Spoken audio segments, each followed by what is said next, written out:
Okay, આપનું નામ શું છે? સોલંકી ચંદુભાઈ. શું બનાવ શું બન્યો? બનાવ સાહેબ એવો બન્યો છે કે હું કુંભારવાડા અક્ષરપાર્ક સોસાયટીમાં ત્યાંથી નીકળ્યો હતો.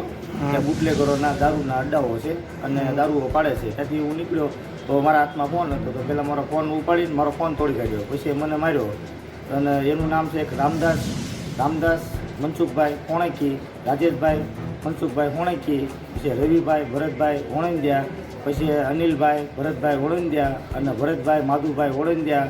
અને એમને બૈરાઓથી બધા પકડી રાખીને મારા છોકરાને માર્યો અને અમને માર્યો.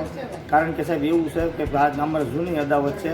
જે દારૂ પકડવા બાબત જે એફઆઈઆર કરાવી હતી એમાં પોલીસ અધિકારીએ વડલાવાળાએ મારું નામ દીધું હતું કે ચંદુભાઈએ અરજી કરી છે અને અરજી બાબતે તો સાહેબ મારી ઉપર એ જીવ લેવાનો હુમલો કર્યો. મારા છોકરાને, મારા ફેમિલીને બધાને બહુ માર્યા છે.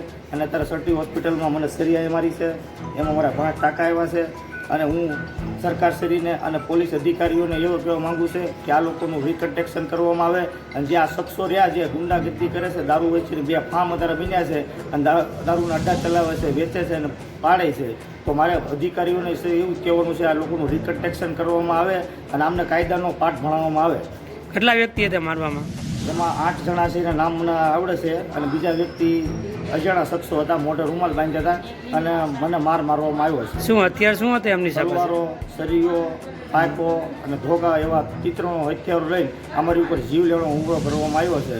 અને કોઈ પણ મારી ફેમિલીમાં કે મને કાંઈ પણ થશે એના જિમ્મેદાર માત્ર આ લોકો હશે. રામદાસ, રાજેશ, ભરતભાઈના છોકરાઓ અને એનું ફેમિલી બધા હશે.